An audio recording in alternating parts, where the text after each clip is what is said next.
Welcome to the Cheating Wife Stories channel. I guess every man in history asks that question once in a while in relation to their loved ones. You see, I know my wife is cheating on me. She just doesn't know that I know. I had a fairly normal upbringing. 2 parents that loved me, and an older sister who put up with me. My parents were big believers in equality and education, so I ended up at a private school. It was a strictly all-boys institution that emphasized football, religion, and education, in that order. Next to our school was a private all-girls school, which we had some interaction with. I can't tell you that there is anything worse than being at a Catholic school when you're not Catholic, except for being a middle-class or poor boy among snobby rich boys. To say I didn't fit in would be an understatement. I never liked snobs and still don't. I believe everyone is equal and should be judged by their actions, not their bank balance. Well, that was the wrong attitude at that school, and before long, I was picked on as the poor boy. I found myself in endless fights after school, both verbal and physical, often 4 or 5 against 1. I managed to land a few good punches, but generally, I ended up on the losing side. I knew it was pointless to talk to my folks about it, as they would just tell me to turn the other cheek and fit in. The school insisted that everyone participate in a sporting activity, either through the school or outside of it. Given the school's good connection with the police, due to the police chief's son attending the school, I decided to kill 2 birds with 1 stone and signed up for boxing classes run by the Police Boys Club, which the school approved.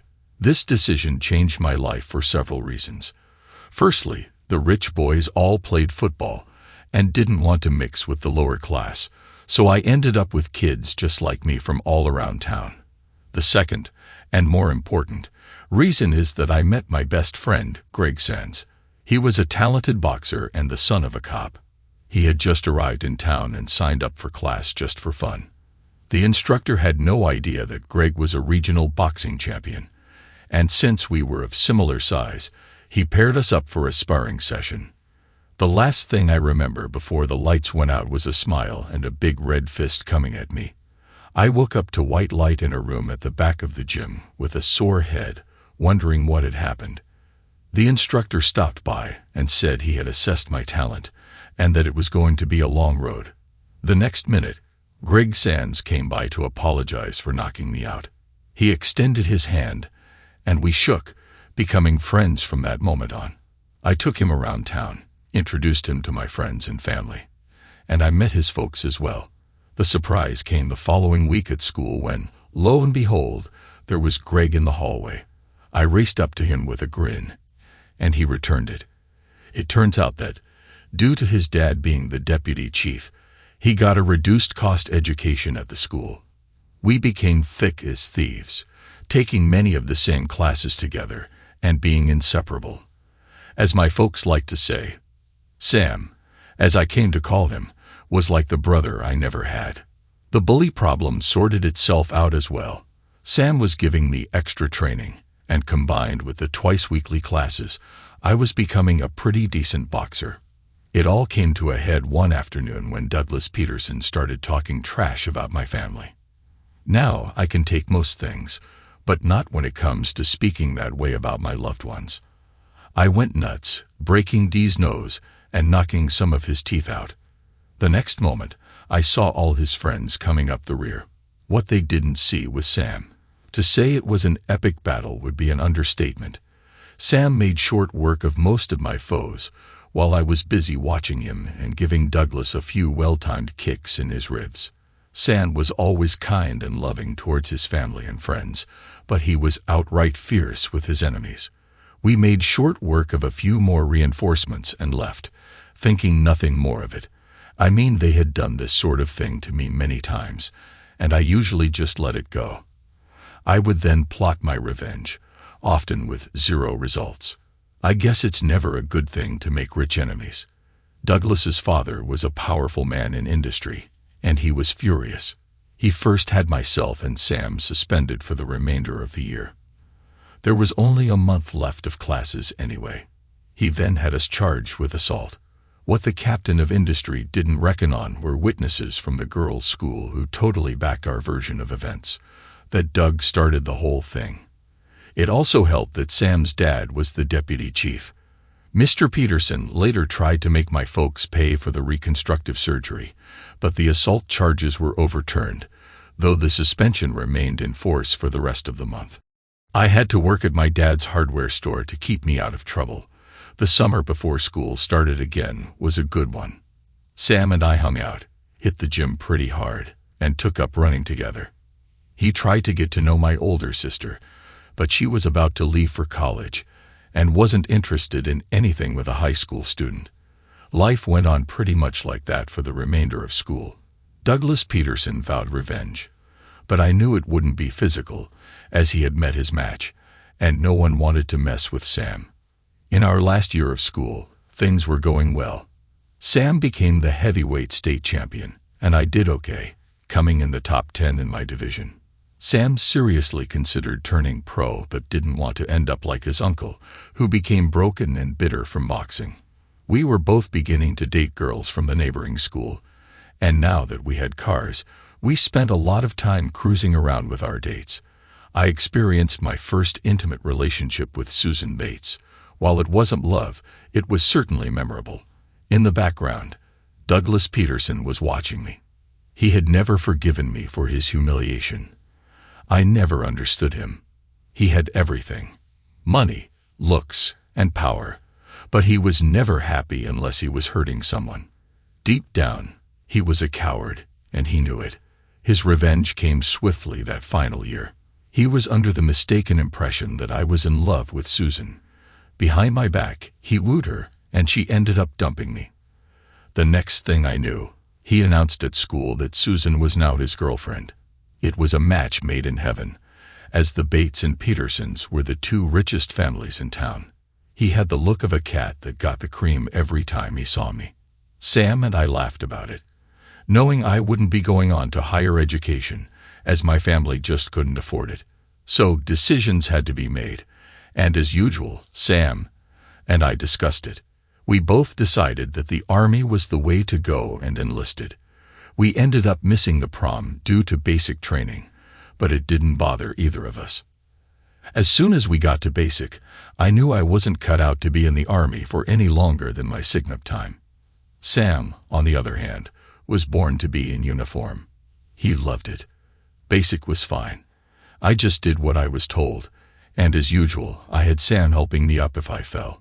Finally, at the end of basic, we graduated and returned home for some rest and relaxation.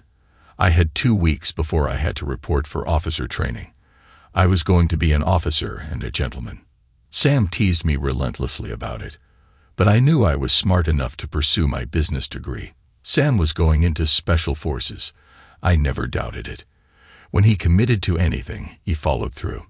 This would be the first time in years that I wouldn't have my good buddy with me, and I didn't realize that I wouldn't see Sam again for many years. Officer training was a breeze. There was a lot of classroom work, but I enjoyed the practical work more. The most exciting thing for me was that once I completed officer training, I could start my business degree. I finished my training and suddenly found myself as Second Lieutenant Roger Easton. There were a couple of drawbacks regarding the business degree, though. Firstly, I had to commit more time to the Army, adding an extra 3 years on top of the 4 years I had initially signed up for. Secondly, I would be based out of the Army History Unit, which meant office work, and I wouldn't be out in the field anytime soon. The office pretty much ran itself. I had a fantastic surgeon who basically managed the place, and I let him do his job. The surgeon had seen action in Iraq and had been injured in an attack, but he had a real love for the Army and its traditions. This passion soon became infectious, and I gained a real insight into our Army history and traditions. I hadn't heard from Sam for a while. He was overseas, as he liked to put it. I worried for him, but I knew he was well trained, and as he said, "When your time's up, it's up." This was the first time I felt really stable. I was studying for my degree, had set work hours, and was still boxing when I could. Funnily enough, It felt more like I worked for a bank than the army. The only thing really missing from my life was a good woman. I was a romantic at heart and had dated a few women. While those relationships were enjoyable, I didn't have much in common with them, so they never lasted. This was all soon to change when I traveled back to my hometown for the weekend of a big music festival. I wanted to see my folks and Sam's family, and maybe catch up with a few friends. While having a few brews on Friday night, I caught up with everyone and heard the latest news. My dad was considering selling the hardware store and retiring. Meanwhile, Sam's parents were supportive of his dad taking over as police chief, and they hadn't heard from Sam since everything was still hush-hush over there. I woke up early Saturday morning and went for my run. After showering and getting dressed, I enjoyed a nice breakfast prepared by my mom. I then helped my dad open the store, and that's when my life took a turn. Roger Easton. I turned around to see Susan Bates standing next to a gorgeous brunette. "Hey, Susan, how are you?" I replied. "I'm good, but it's Susan Peterson now," she said. I was surprised to hear that Doug had actually married her. She went on to explain that she was visiting with her cousin Kelly for the festival, while Doug was overseas on a business trip. Susan introduced me to Kelly, who was stunning. I wondered what two beautiful women were doing in a hardware store, but apparently Susan had seen me and came in before their hair appointment next door. I promised to meet them at the festival to catch up. My dad saw the exchange and laughed, reminding me to watch myself as Susan was known to be flirtatious. I shrugged it off, thinking that I only had eyes for Kelly. After catching up with a few friends, I went home, cleaned up, had some lunch, and headed to the festival, where the atmosphere was lively. Sure enough, I spotted Susan and Kelly. Kelly looked a bit uncomfortable as Susan flirted with every man who came close. I greeted Kelly with a smile, while Susan, clearly enjoying herself, gave me an enthusiastic kiss and said, "Looks like you need something to eat, Roger." I assured her I was fine. We found a table, and I bought drinks and food for the three of us. For the next hour, I listened to Susan talk about her life. She shared that she married Doug right after graduation because he had gotten her pregnant, but fortunately, she lost the baby early on. Doug was working in his father's business and frequently traveled for work, as his father was in poor health, and Doug would soon take over. After a while, Susan felt the tension and wandered off with Peter Morrison, the ex-police chief's son, to check out his new car. I laughed, thinking that was the last I'd see of her. Cousin Kelly asked what was so funny, and I just said Susan hadn't changed much. I then enjoyed getting to know Kelly better. She was raised on an army base and worked as a human resources manager for a large corporation. Clearly the Peterson Corporation, since Susan had helped her get a foot in the door. We talked about family, my work, and discovered we had a lot in common. We ended up going to dinner, and it was exciting to learn that we lived and worked in the same city. By the end of the night, we exchanged numbers and promised to meet again. That night, I fell asleep a very happy man. Things progressed rapidly from there. We started dating and grew closer. Before I knew it, we'd been together for almost 2 years. Kelly was old-fashioned and wanted to wait until marriage before being intimate. I agreed, but it became quite frustrating. On the plus side, we got to know each other very well. The only sour note was Susan Peterson's involvement in our lives, and the shadow of Doug always lingering nearby. Kelly knew how I felt about Doug and Susan, but for her sake, I kept my opinions to myself. I met Kelly's family, and although I felt out of my league, they tolerated me. I think it helped that I was an officer in the Army, which gave me some common ground with Kelly's father, a retired general. After completing my degree, I proposed to Kelly, and she accepted. I did the right thing and asked her father for permission, which he agreed to, but her mother was not too pleased and suggested I might be just a starter husband. My folks liked Kelly. She was down to earth, and even though she came from money, she didn't flaunt it. Of course, a prenuptial agreement was signed before the wedding at her mother's insistence. I had a feeling that somehow Doug Peterson had put this idea in Susan's head, and it had been passed down to Kelly. The wedding went off well. Sadly, Sam couldn't be there as he was still uncontactable. I got his younger brother to stand in for him as best man. Thankfully, Doug was overseas and didn't come. It was a good day, and an even better night, as Kelly and I discovered we were as compatible in private as we were in public. Life continued as expected. We bought a nice house in a good neighborhood, enjoyed our time together, and started discussing the future. We both wanted kids, but first, I had to decide between the Army or a civilian lifestyle. In the end, we agreed I should use my degree, and I started looking for a new career. I got lucky when a major bank needed someone to run their internal and external security. The job paid twice what I was making in the Army, so I submitted my resignation and moved on. We began trying for kids right away, but it just didn't happen. I knew I was under pressure and working longer hours, but I sensed there had to be more to it. After a visit to the doctor, I received the bad news. I was sterile. I dreaded telling Kelly, as she really wanted children. I thought about looking into adoption, getting the facts, and maybe taking her on a cruise to break the news. However, that plan went awry when I surprised her with the cruise, and she told me she had been promoted. She was now reporting directly to the CEO of Peterson Corporation, Mr. Doug Peterson. Doug had asked her, as the head of human resources, to accompany him on a tour of their businesses across the states for some layoffs. I felt uneasy about this, but what could I say? Kelly assured me Doug had changed from his high school days and was all business, but I had my doubts. The morning she left, Doug showed up in a limo with a big grin and a wave to me. Kelly kissed me goodbye and promised to call when she could. I spent the next few days sulking. When Kelly finally called, she insisted everything was fine and that Doug was completely professional. That Saturday morning, while having breakfast, there was a knock at the door. I opened it to find a well-tanned individual standing there. Sam. I couldn't believe my eyes. He looked different, more hardened and world-weary, but it was good to see each other again. We shared a hug and settled in for a drink. When he asked where Kelly was, I told him she was out of town on a business trip. I was more interested in hearing about his adventures. Sam told me about his travels and his time in the Special Forces. He had seen some intense situations. He then revealed he had left the Army, tired of the killing. At 28, he felt he had done enough and wanted out. I caught him up on my life, including Kelly and her connection to Doug Peterson. We even shared a laugh about Susan marrying Doug.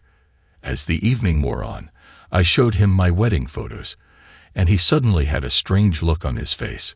"Holy, that's General Bates," he said. I was surprised he knew him and learned that he had been Sam's commander when he first joined Special Forces. Sam revealed some interesting tidbits about Mrs. Bates and her connections to some of the general's officers. I was taken aback by this revelation and questioned how the general could stay married to someone with such a reputation. Sam explained it was all about power and control. I asked Sam to stay the night, but he had to leave. He informed me he was reporting to the police academy for training on Monday. He was becoming a cop, like his father. He promised to come over when Kelly returned. I had a lot to think about. I was already concerned about Doug and Kelly's relationship, and now I learned that her mother had a questionable reputation, just like her cousin Susan. The other thing that concerned me was Sam. He seemed different, having changed dramatically in both appearance and attitude. I hadn't seen him for nearly 10 years, so I figure I was being too harsh. People change, after all. He had just returned, and everything was likely overwhelming for him. Meanwhile, I had more pressing troubles on my mind regarding Kelly and the revelations about her mother. The next week passed quickly as I kept busy at work, and Kelly called a couple of times. I was too preoccupied to dwell on my concerns about Doug and Kelly, knowing she would be back Friday night. Sure enough, around 8:00 p.m. that Friday, Kelly arrived home in a limo. She greeted me with a warm kiss and a hug, expressing how happy she was to see me. I looked for any signs of change in her mannerisms, but she seemed the same old Kelly. After she went upstairs for a shower, I took her bags to the laundry.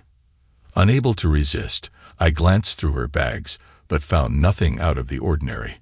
We enjoyed a late dinner together and spent the night reconnecting. I loved this woman deeply. The next morning, we woke up around 10:00 a.m. and had a late breakfast. I caught Kelly up on Sam's return and expressed my desire for her to meet him. I called Sam, and he promised to come over in the afternoon.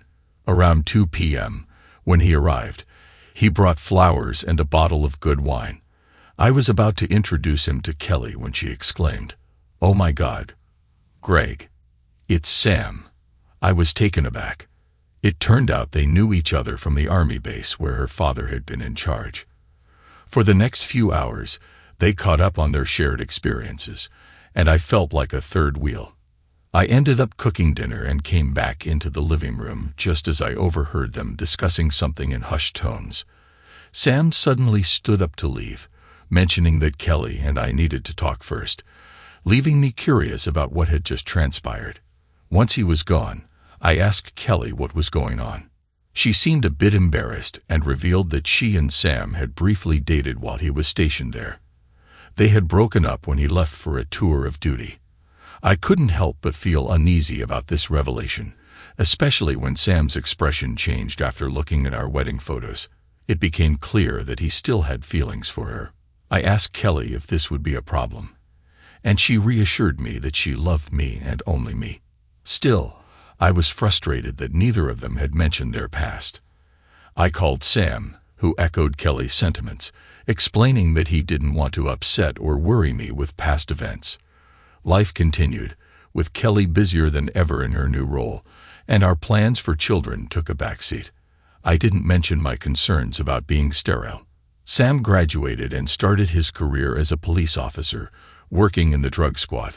I was also busy with my job at the bank, but slowly, things started changing at home. Our intimacy shifted from 3 times a week to once a week, and then it dwindled to once every couple of weeks. This coincided with Kelly's late nights at work with Doug and various overnight business trips.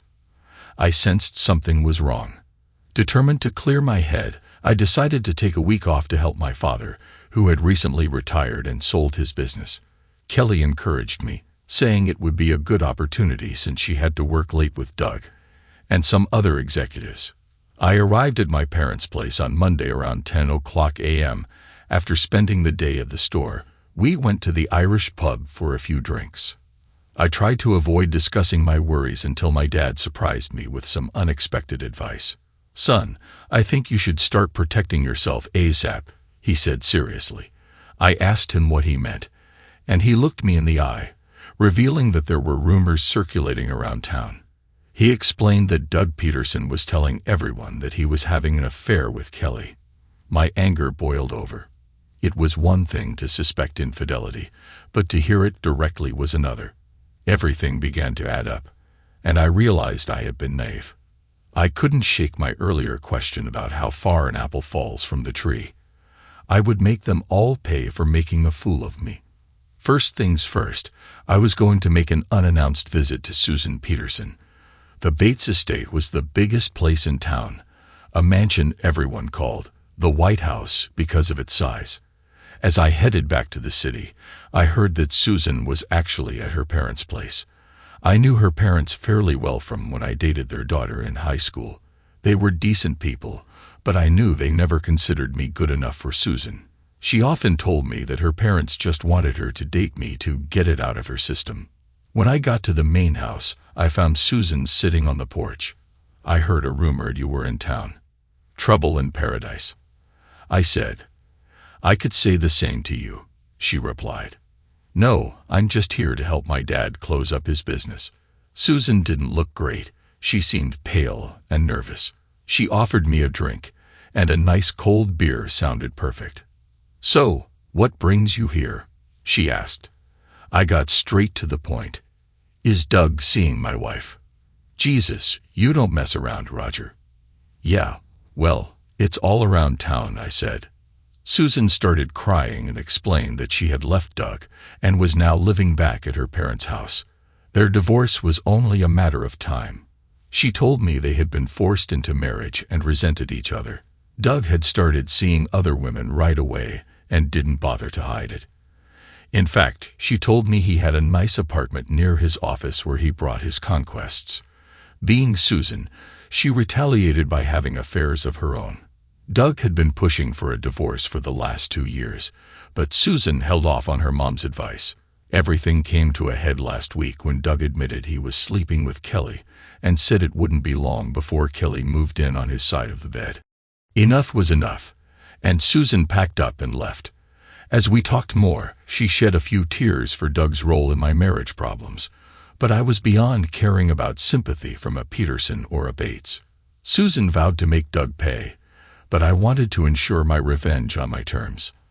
I wished her well and hoped that would be the last time I ever spoke to her. When I got home, my folks were out for dinner, and there was a note saying Kelly needed to talk urgently. I thought, screw that asterisk, grabbed a cold beer, and headed out to the deck. I switched on my mobile phone and saw several missed calls and messages, but I couldn't deal with it today, so I switched it back off. My parents came home around 10 p.m., and by then I was on my 9th beer.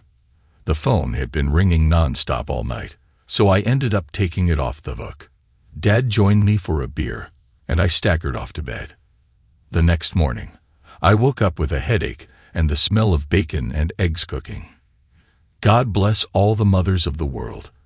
After breakfast, I headed to the store with Dad to do the final handover with the new owner. We said a sad farewell to the store and were back home in time for lunch. After lunch, Dad and I went fishing. We had a good talk, and he agreed that I should confront this issue head-on and be done with it. The fish weren't biting, so we returned home early, and Kelly's new BMW was parked in the driveway. I steadied myself and walked into the house with Dad. Kelly was in the lounge with a box of tissues, talking to my mom. My mom looked at me and asked Dad to take her to the store.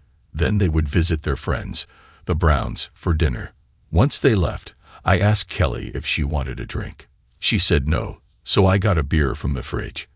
As I returned, Kelly ran into my arms and started crying, saying she needed to talk to me. She began by explaining that Susan had called her yesterday about the impending divorce and wanted to thank her for making me available again. Kelly was confused about what Susan meant, so she immediately started calling me, leaving endless messages, none of which I returned. After a few days, Kelly drove straight to my parents' place to talk. As the waterworks started again, I had steeled myself for the truth. I asked her outright if she was having an affair with Doug. Kelly swore she wasn't, claiming their late meetings included several other executives. I confronted her about the rumors around town, and she was ready for that too. She insisted it wasn't Doug starting those rumors, but Susan, who wanted to break us up. Kelly claimed that Susan still loved me and only broke up with me in high school due to the pressure placed on her by her parents. She also said she had spoken with Doug and would no longer be attending any late-night meetings. While the story sounded good in theory, I thought it was a bunch of nonsense.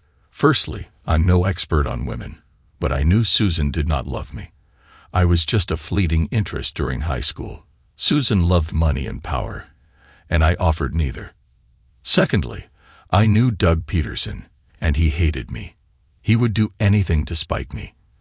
Thirdly, the women Doug dated had a track record of infidelity. No, this was a fantasy, and I needed evidence to confront her. In my mind, Kelly was now the enemy, but I had to play my cards close to my chest and let her believe all was forgiven, and that I was no longer suspicious. I gave Kelly a kiss and a hug, and suffice it to say, the performance I put on made it seem like all was soon forgiven. I took Kelly out for dinner that night, and thankfully, she was too tired for anything more intimate. The next morning, she left early, happy and smiling. After talking to my folks about Christmas arrangements, I told her I loved her and would see her in a couple of days. After we finalized the arrangements with the store, Dad looked at me funny, but was smart enough not to say anything. With Kelly gone, I placed a call to Sam. It was time to get him involved in the surveillance on Kelly. I left him a message saying it was urgent we talk. While waiting for my friend to call back, I had a quiet word with Dad and asked him to tell Kelly that I was staying there until Sunday. Knowing Kelly would be at work, I left a message on the answering machine at home saying I would be at my folks' place until Sunday, as Dad still needed further help with the store. With that done, I packed my car, said goodbye, and headed back to the city. Sam still hadn't returned my call, but no matter. I got back to the city in the mid-afternoon and checked into a hotel close enough to work, but far enough away that I wouldn't run into anyone I knew, or, more importantly, anyone Kelly knew. Once I checked in, I went into work to say hello and asked my boss if I could have another week off. He told me it was no problem. While at the bank, I organized a new bank account in my name only and transferred half of our joint savings into my account, ensuring all future pay would go there. I felt a bit better having some walk-around money and enough for any unexpected costs that might arise. I then went back to the hotel and tried Sam again, but still no luck. I decided to go down to the bar for a cold beer. I started talking with the bartender when my phone rang. I excused myself and answered. It was just my dad, checking to see that I got back to the city okay. I returned to talking with the bartender and had a few more drinks. By 2:00 p.m., I decided 3 beers were enough, paid my tab, and left. I went back to my room, had a shower, changed clothes, and decided to have a late lunch. Just as I left my room, my phone rang again. It was Sam. He apologized for taking so long, but work came first, as he had just been made a detective. I must say, it seemed awfully quick for him to achieve that, but he was well trained. I asked Sam if he was free. He laughed and said he had just finished work, so we decided to meet at a local bar. When I got to the bar, I found out it was a local cop hangout. We found a booth at the back and ordered a couple of beers. After our beers came, I sat down and explained my concerns to my friend. I told him about Kelly and Doug, the rumors, the trips away, the apartment building, and Kelly's change in attention toward me. Sam took it all in stride, sipped his beer, and then asked, "Left or right knee? I'll take care of him for you." I started laughing and told him I'd rather deal with Doug directly. We then got down to serious business. First off, I had to play it cool and keep Kelly clueless, continuing to act as if everything was normal. Next, we needed evidence or confirmation that she was involved with Doug. Then we would confront him. Sam told me to leave it with him. He knew some people and would get back to me with the required information. He admitted he was surprised, as he didn't pick Kelly as someone who would cheat. I responded that neither did I, or I wouldn't have married her. We then proceeded to catch up, reminiscing about the old days until the wee hours of the morning. I woke up Friday morning with a huge hangover and an urge to vomit. After a shower and breakfast, I started to feel somewhat human again. I remembered Sam saying that I should act normally around Kelly and be the same loving husband. Based on that, I canceled my leave for the following week and called Kelly to tell her I would be home that night. I was welcomed home with open arms, had a nice dinner, and attempted to be intimate with my wife. She questioned why I wanted to use protection and then talked me out of it. Kelly told me she was ready for children and that we should start that night. I remained silent, knowing she wouldn't be getting any children from me. Life continued, and I was on pins and needles, awaiting Sam to get back to me. It's hard to plan for the future when you don't know if you're doing it alone. A couple of weeks later, Kelly phoned me, questioning our joint bank account balance. I fabricated a story about lending money to my dad and assured her that when he sold the house, we would get the money back. She seemed satisfied with that answer. As the weeks dragged on into a month, my worry grew. I left a few messages for Sam, but he urged me not to worry, saying he was onto something. With Christmas fast approaching, I wanted this sorted out before the end of the year. Early in December, I received a call from Sam asking to meet. We ended up back at the cop hangout, ironically in the same booth. Sam was all smiles, which eased my tension. After some small talk, he passed over an envelope. "Open it. It's good news," he said. Inside was a private investigation report on Kelly Easton and a thicker one on Doug Peterson. The good news was that Kelly was in the clear. She had been followed for a month, and the report showed she went from home to work, had lunch with girlfriends, and returned home each day. I was the only man in her life, apart from our 2-year-old border collie buddy. Doug Peterson, however, was a different story. The report revealed he was a notorious playboy involved in questionable activities to support a growing gambling and drug habit. Sam knew his supplier, and Doug was on the verge of being busted for cocaine. I couldn't have asked for a better Christmas present. I celebrated with drinks at the bar and headed home to my loving wife. When I got home, Kelly was affectionate, and we shared a passionate evening. Afterwards, she turned to me and said she had a surprise. "Darling, you're going to be a father." I looked stunned, processing her words. She misinterpreted my expression as joy, beaming at me while I felt a mix of disbelief and concern. Kelly started talking about nursery preparations and maternity leave, but I zoned out. Realizing I had been made a fool of was disheartening, but I quickly gathered my thoughts. The Army had taught me to be logical, so I figured things out swiftly. The only question was what I was going to do about it. I felt physically ill lying next to Kelly that night. One thing was clear: she was out for herself, and I needed to act. I couldn't believe she would pass off the baby as ours. Our intimacy had been practically non-existent. Tossing and turning for hours, I watched Kelly sleep peacefully, and I felt a surge of anger. Instead of dwelling on my frustrations, I went downstairs to my study. I glanced at my gun but dismissed such thoughts as weak. Over the years, I came to some hard truths. The baby wasn't mine. My wife had betrayed me. Sam was my worst enemy. And Doug Peterson had been set up by Sam. Coming to terms with my life being a lie was excruciating. It felt terrible to be surrounded by enemies. I was a loyal and trusting person. Was that a crime? I needed to make quick decisions. Taking Sam's advice to heart, I knew I had to make everyone think I was oblivious while sorting this out tactically. I had to speak to Doug Peterson. With that decision made, I returned to bed, attempting to find some rest. I woke early the next morning, filled with purpose. Kelly was still asleep, so I quietly left for the day. As soon as I got to work, I called Peterson Corporation and left a message for Doug to call me urgently. By mid-morning, it was clear he wouldn't be returning my call. I couldn't risk going to his office due to Kelly working there, so I made a hasty decision, hoping it would pan out.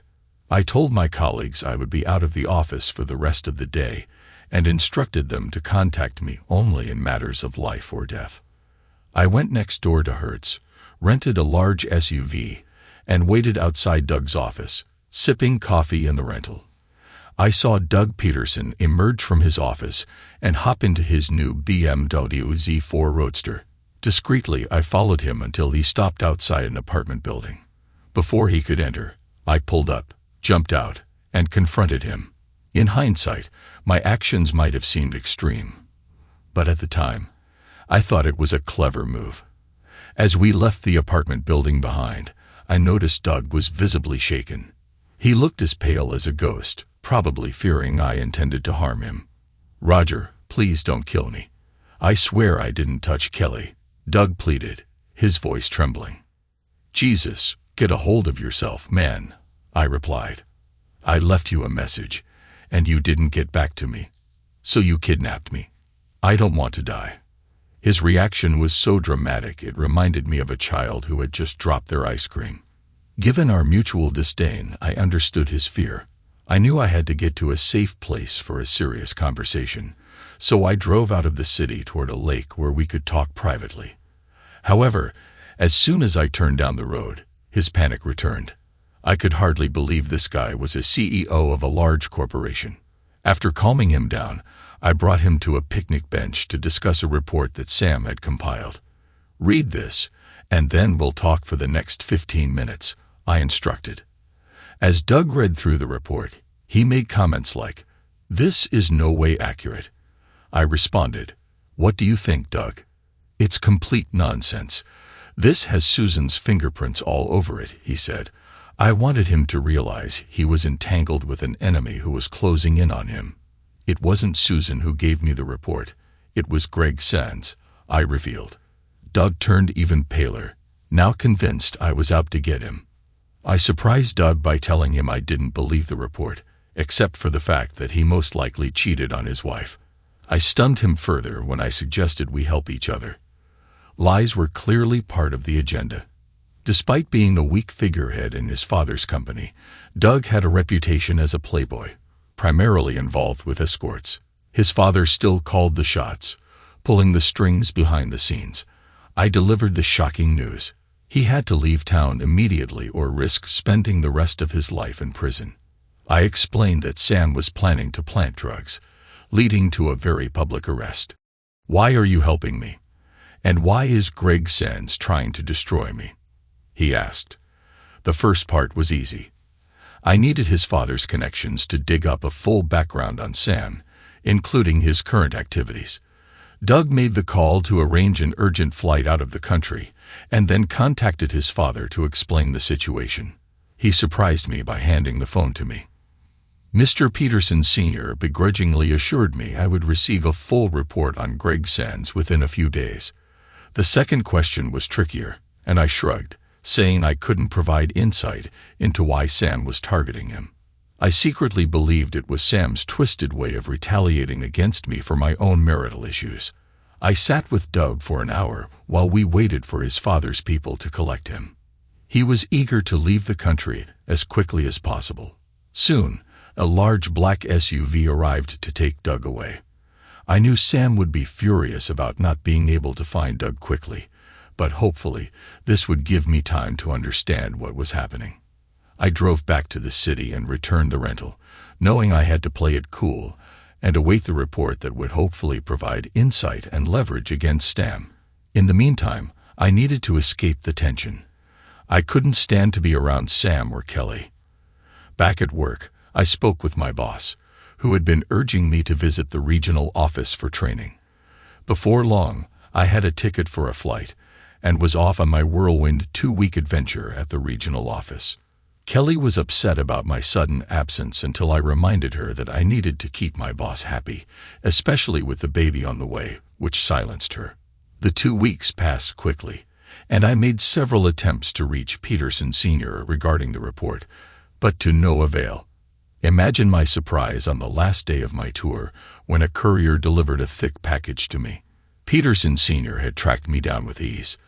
Finally, I had the report on Greg Sands, and I would have one night to digest it and formulate a plan of action. It took me half the night to read the report. Several times, I had to put it down and have a slug of straight whiskey. The contents shook me to my very core. I might have known my friend Sam at 18, but the person at 28 was a sick, twisted individual. The report gave me all the answers I was looking for, and I was thankful I wasn't the target of his rage. I was sure Peterson Sr. had read this report and must have had a good laugh, feeling like a kid at Christmas watching the Bates clan crumble. My guess is Peterson Sr. wasn't thrilled about the scandal that would erupt with the upcoming divorce of Doug and Susan, not to mention his precious boy being set up. What hurt me the most, however, apart from my wife's infidelity, was that if I was reading this report correctly, I was just a pawn, nothing more than collateral damage in a power struggle between two men that started years ago. Having the answers gave me no relief. In fact, I was certain I would become a target if Sam figured out that I knew everything. There's no doubt that he would kill me if he got wind of my knowledge. The report detailed everything, from Sam's childhood right up to his police career. I learned that as a child, Sam was exposed to a high level of violence. I didn't know that his mother was actually his stepmother. The report outlined that Greg had witnessed his real mother's death at the hands of an intruder. His father had just returned from work as the man was about to shoot Greg, and his father saved the day by killing the intruder. Details were a little fuzzy from then on. Greg got into trouble fighting other kids, and eventually his father remarried and continued his police career. To control Greg's rage, his father enrolled him in boxing classes, and he became a champion boxer. His father then took a new job in my hometown, and during that period, I knew mostly everything, as we were joined at the hip. There were no real amazing insights until Greg Sands joined the Army. This was the part of the report that became clear to me and made me realize I had to get out of the middle of this. I knew all about basic training as we went through that together. The most interesting reading was when Sam completed his Special Forces training. The key to this whole tale of woe came down to one man, General Edward Bates, who was in charge of Sam's unit. This is where I realized I had been sold a bunch of lies. Sam was in charge of his unit and reported directly to Bates. They took an instant dislike to each other. Bates had a win-at-all-costs philosophy, and while Sam had that in him, he believed in being righteous and loved the men under his command. Apparently, Bates and Sam had some blazing disagreements on everything from tactics to Sam's relationship with his daughter, Kelly. Initially, Sam got together with Kelly just to spite Bates. What was interesting was that Kelly looked very similar in build and appearance to Sam's deceased mother. The report provided photos, and I had to admit there were some similarities, but nothing as remarkable as identical twins. It seems the love affair turned serious quickly, as Sam was smitten, and so was Kelly. However, things turned ugly when Sam proposed to Kelly, but she refused until he asked her father's permission. Well, hell would freeze over before that happened. As quick as that, Sam's unit was sent to the Middle East. General Bates initially went over in charge of several operations, albeit organizing them from a desk in the desert. Sam and his boys were given every dangerous mission that Bates could find. Men lost their lives, but Bates persisted until he went too far. General Bates ordered Sam's unit into a very dangerous situation, apparently knowing that the information they had was outdated and incorrect. The report suggested he was aware of the risks. The squad was supposed to be going on R&R, but Bates canceled it and ordered them in. It was a disaster, with half the unit cut down and most of the rest coming back with injuries, including Sam. General Bates was ordered home, where he resigned and retired. Sam recovered physically, but mentally he had changed and swore revenge. By the time he came home, Bates was retired and gone. To add further insult to injury, Kelly broke his heart, refusing marriage based on her father's demands. Kelly was quoted as saying she would always love him and no other man, but she had to follow her father's wishes. Sam continued his military career but then heard about my marriage to Miss Kelly Bates. With that, Sam saw his chance for more than a little revenge. He decided to quit the military and become a cop in my city. I was as much of a consideration to him as gum on the bottom of his shoe.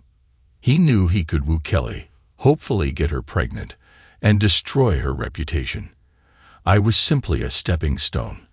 When he didn't return to Kelly soon enough, she married me. Kelly never intended for our relationship to last long term, but she endured it, hoping that one day Sam would come back. Surprisingly, much of the information in the report came from Susan Peterson. Kelly must have foolishly confided in her, not realizing that Susan's bitterness over Doug's death would make her betray Kelly's trust. This report allowed me to piece together the true sequence of events. When Sam returned to civilian life, he sought revenge not only on Bates but also on me. He resumed his relationship with Kelly, which led to her pregnancy. Kelly had dropped enough hints to make me believe she was having an affair with Doug Peterson, hoping I would either confront him or divorce her, thereby clearing the way for her to be with Sam. The plan grew ambitious when I approached Sam for help. He easily manipulated the situation, playing both sides. When Kelly told me she was pregnant, it exposed her unfaithfulness. I suspected Sam was the father, which pushed me to confront Doug. Sam, desperate to maintain his plan, set Doug up to be discredited. When I helped Doug escape, Sam's scheme started to crumble. The video he sent me was meant to provoke me, but it only motivated me to act more cautiously. Now, with Kelly pregnant, Sam believed he had won. But I knew the truth. I needed to figure out my next move before things escalated any further. With my next steps in mind, I called Brian Moses, my old sergeant from the Army History Unit. He had always been a reliable friend, and I trusted him more than anyone else. I explained the situation to him without going into unnecessary detail, hinting at the danger but keeping specifics vague. "Brian, I need to disappear for a while," I said. There was a pause on the other end before he replied. I figured as much. "Where are you now?" After a brief exchange of logistics, he agreed to help me. Brian suggested I come to his beach house, a secluded spot far from prying eyes. He had some connections that could help with a new identity if things got too heated. I knew I couldn't stay in the city any longer. The closer I was to Kelly and Sam, the greater the risk. By staying away, I could better plan my next moves. After gathering my essentials, I left a short note for Kelly, saying I needed to sort some things out alone, and then packed up and drove out of town. As I hit the highway, I felt a strange sense of relief, as if I had just escaped from a cage. Arriving at Brian's place, I found it just as I remembered. Simple, quiet, and surrounded by nature. Brian was waiting for me with a beer in hand. "You look like hell," he said. I laughed, feeling the tension ease for the first time in weeks. "You have no idea," I replied. We sat down on the porch, and I laid out the story from start to finish. My suspicions about Kelly, Sam's involvement, Doug's escape, and the real danger I now faced. Brian listened intently, his expression becoming more serious as I went on. "You're in deep, Roger," he finally said. "But you're not alone." I nodded, grateful for his support. "I need a plan, Brian. I can't keep running forever, but I need to stay hidden until I can figure out how to take down Sam." Brian offered me a temporary hideout in a remote cabin he owned. It was about a 2-hour drive from the beach house, deep in the woods and rarely visited by anyone. "You can lay low there for a while. I'll arrange for the basics, food, water, and a way to communicate securely," he assured me. With the plan set, I left for the cabin the next morning, taking a few essentials and using Brian's old truck to avoid being traced. The cabin was exactly what I needed. Isolated, surrounded by dense forest, and completely off the grid. For the next few weeks, I focused on regaining my strength, training daily with the boxing gloves I brought and going on long runs through the woods. I felt my body become stronger, leaner, and sharper. I also spent time analyzing the information from Peterson Sr.'s report, searching for any clues that could give me the upper hand against Sam. As the days passed, I kept a close eye on the news for any updates about Kelly or Sam. Kelly's pregnancy was now public knowledge, and rumors swirled around the nature of her relationship with Sam. Meanwhile, Doug Peterson's sudden disappearance had sparked whispers of scandal, but nothing concrete. I knew it was only a matter of time before Sam realized I was still alive. The more I thought about it, the clearer my plan became. I needed to bait Sam into revealing himself, to force a confrontation on my terms. I decided to take the next step and make a direct move. I called Brian, asking him to arrange a meeting with Peterson Sr. I needed more information about Sam's current activities and any potential weaknesses I could exploit. Peterson Sr. agreed to meet me at a secure location, a private estate he owned outside the city. I made the long drive to the estate, keeping a low profile along the way. When I arrived, I was led into a dimly lit study, where Peterson Sr. sat behind a large oak desk. He was thinner and more gaunt than the last time I had seen him, a result of the stress from recent events. "I didn't expect to see you again, Easton," he said, his voice low and tired. "But I'm glad you're not dead." I nodded, getting straight to the point. "I need to know everything you have on Greg Sands. I need to stop him before he destroys everything I have left." Peterson Sr. seemed to consider my request for a moment before nodding. Fine. I'll give you what you need, but I want something in return. I want you to take him down for good. I agreed, knowing that it was the only way forward. Peterson Sr. handed me a thick dossier filled with information about Sam's recent activities, including shady deals, corrupt law enforcement connections, and evidence of violent crimes he had committed. It was more than I had hoped for, but it also confirmed what I feared. Sam was a dangerous man, capable of anything. Armed with this new information, I returned to the cabin and began to strategize. The final showdown was coming, and I needed to be ready.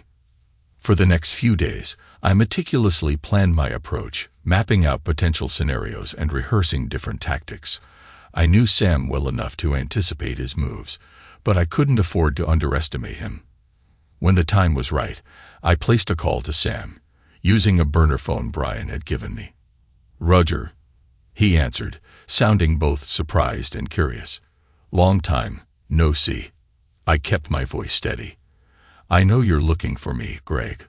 Let's end this once and for all." Sam laughed, a cold and humorless sound.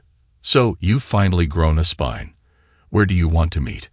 I suggested a remote location outside of town, a place we both knew well from our youth. It was where we used to spar and train, hidden deep in the woods. "Perfect," Sam replied. "Let's settle this like old times." I hung up, feeling a strange mix of fear and determination. This was it, the moment I had been preparing for. On the day of the meeting, I arrived early, hiding among the trees and keeping an eye on the clearing. I waited for over an hour, my senses alert for any movement. Finally, I heard the sound of footsteps approaching. Sam emerged from the trees, looking as confident as ever. He was dressed in black, with a gun holstered at his side. "It's good to see you, Roger," he said, his eyes cold and calculating. "I was hoping you'd have the guts to face me." I stepped out of the shadows, my own gun drawn and ready. "This ends here, Greg," I said. "No more games, no more lies." Sam smirked, drawing his weapon in response. "I couldn't agree more," he replied. The next few moments were a blur of gunfire and chaos. We exchanged shots, each trying to outmaneuver the other. I felt a bullet graze my arm, the pain sharp but manageable. I pressed on, focusing on my training and instincts. Sam was fast, but I was determined. Suddenly, I saw an opening. I aimed carefully and fired, hitting Sam square in the chest. He staggered back, a look of shock on his face. You actually did it," he muttered, collapsing to the ground. I stood over him, my gun still trained on him. "It's over," I said, feeling a mix of relief and sadness. "You lost." Sam coughed, blood trickling from his mouth. "Maybe," he whispered, "but you'll never be free of this." With that, he drew a knife from his belt and lunged at me, using the last of his strength. I reacted instinctively, dodging the blade and delivering a final shot to his head. Sam fell to the ground, lifeless. I stood there for a moment, breathing heavily and processing what had just happened. It was finally over. The nightmare that had haunted me for so long was gone. As I made my way back to the cabin, I felt a strange sense of closure. I had lost so much, my marriage, my innocence, my best friend, but I had survived. I knew it would take time to heal, but at least I could now begin to rebuild my life. I returned to Brian's beach house, where he was waiting with a cold beer and a knowing smile. "It's done," I said simply. "Good," he replied. "Now let's get you a new start." And so I began the process of creating a new life, leaving the past behind. I knew I could never completely erase the scars, but I was determined to move forward. With Brian's help, I adopted a new identity and relocated to a different state, starting fresh. I kept in touch with my family from a distance, ensuring they were safe. In the end, I realized that life is a series of battles, some won and some lost. But the key is to keep fighting, no matter what. I may have lost many things along the way, but I had gained something far more valuable: the will to survive. Thanks to everyone who took the time to listen to today's stories. If you enjoyed it, please consider liking and subscribing if you haven't already. Feel free to share your thoughts on the events in the comments below. Take care.